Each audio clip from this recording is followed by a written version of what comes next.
Welcome to the video lesson of English from flexinglesonline.com. This is lesson 6-0, Ask Module 1. Lesson objectives. Become proficient in asking questions in English. Understand the differences between open-ended and close-ended questions. Learn how to use the auxiliary verbs do and does to ask close-ended questions, and learn how to use the verb to be, is, are, and am to ask close-ended questions. Lesson prerequisites to have completed Flex Lessons 1 through 5. Open-ended versus close-ended questions. Let's look at two examples. Do you understand English? And what do you understand in English? So what is the open-ended question and what's the close-ended question? The close-ended, do you understand English? Where the answer can only be yes or no. And open-ended, what do you understand in English? Where the answer can be an unlimited number of things.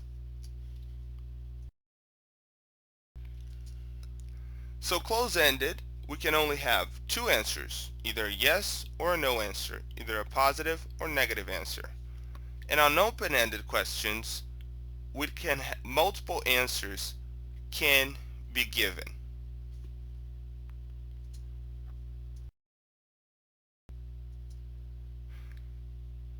During this lesson, we are going to focus on close-ended questions. First, we'll look at close-ended questions using do and does. And second, we're going to look at close-ended questions using am, are, is, and can. Let's look at a few examples. You want to understand English too. How can I change this question or this sentence into a question? How can I change this sentence into a question? Do you want to understand English too? Do you want to understand English too? First, we noted that the sentence does not have any form of the verb to be after the subject. And second, once we defined this, we had to pick if we were going to use do or does. Então nós tivemos que primeiro notar que não tinha nenhuma forma do verbo to be na primeira sentença, e segundo, nós tivemos que adicionar ou o do ou o does. Nesse caso, o do. Example 2. I do not want a big glass of water. Change into a question. Do not I want a big glass of water? And we did the same thing. The sentence did not have any form of the verb to be after the subject, so we added do in front of the subject, before the subject. Example 3. He likes to study at school. How can I make a question? Does he like to study at school? Does he like to study at school? So again, sentence did not have any form of the verb to be after the subject, so we added do or does, in this case does, in front of the subject. Example 4. She has to work at the bank tomorrow. Does she have to work at the bank tomorrow?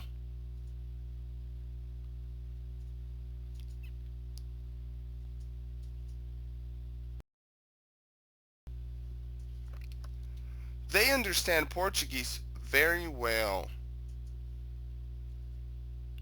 Do they understand Portuguese very well? Again, we did the same thing. No form of the verb to be after the subject. Then we have to know if we're going to add do or if we're going to add does. In this case, we added do. In example 6, this computer works every time. And for the question, does this computer work every time? Does this computer work every time?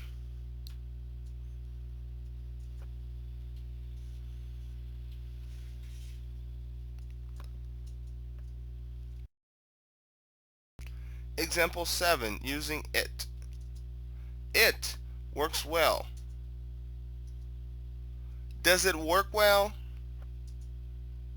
Same thing, no form of verb to be. And as we can see, we keep the entire structure of the phrase and place either do or does before the subject of the sentence. And as we are covering, all these questions would require a yes or no answer, making of them close-ended questions. So never forget, when asking close-ended questions with does or do, always follow this rule. For first, second, and all plural forms, add do in front of the subject. For third person singular form, always add does. And always keep the verb in its infinitive format.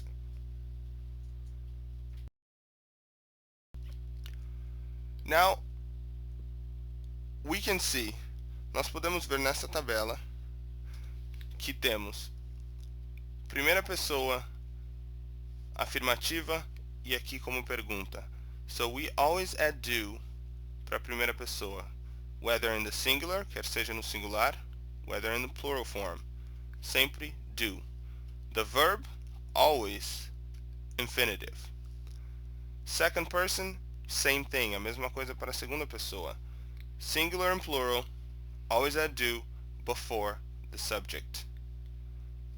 Third person has two options, ou do or does.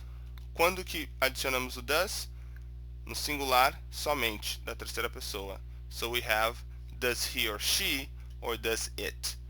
E o verbo sempre no infinitivo, sem o S na hora de fazer uma pergunta.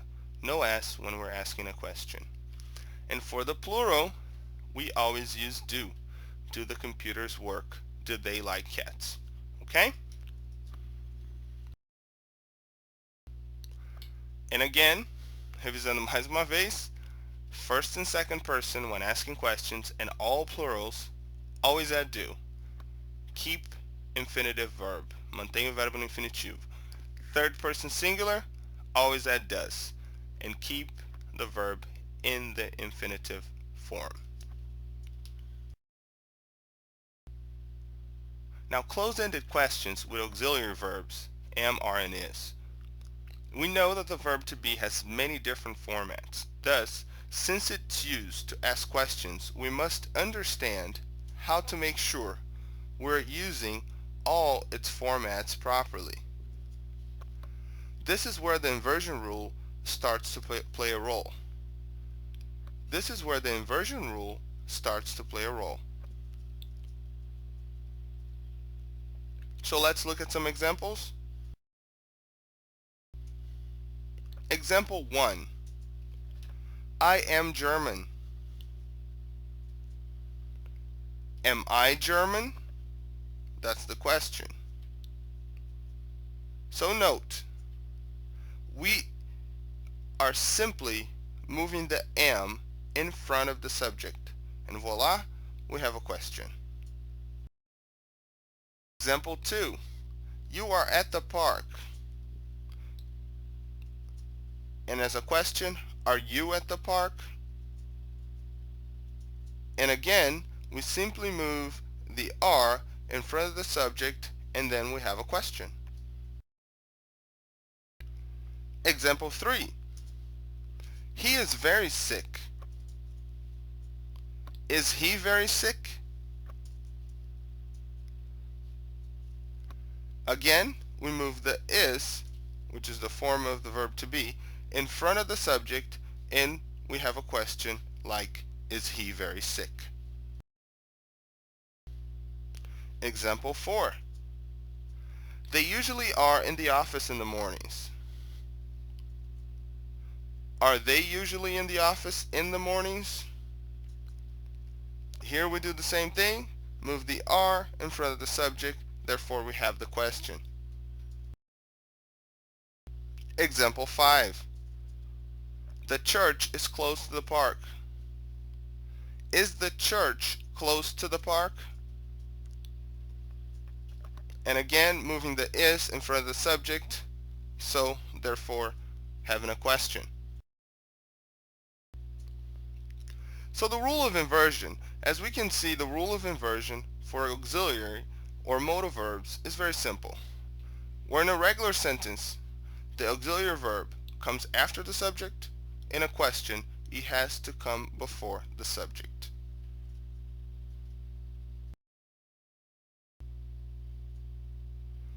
So, we have in front of us the affirmative auxiliary verb after the subject, I am here, and the question, auxiliary verb before the subject, am I here?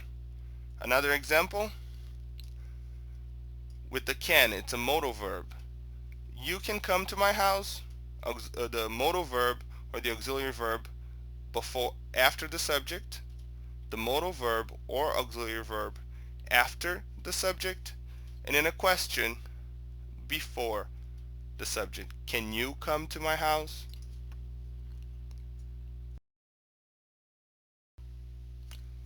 And this is it, folks. We learned close-ended questions.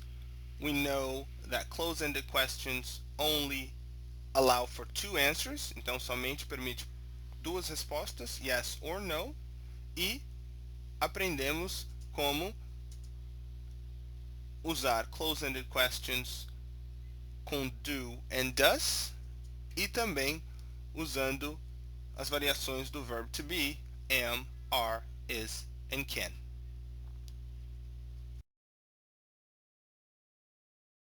Obrigado por assistir essa videoaula de inglês. Se você está assistindo essa videoaula no YouTube, o link para o teste da lição se encontra na descrição desse vídeo. E para você que é estudante da flexinglesonline.com, o link do quiz está logo abaixo do vídeo, assim como você encontrará links para materiais relacionados ao assunto. Bons estudos and good luck! In our next lesson, Flex Inglês, Lesson 6-1.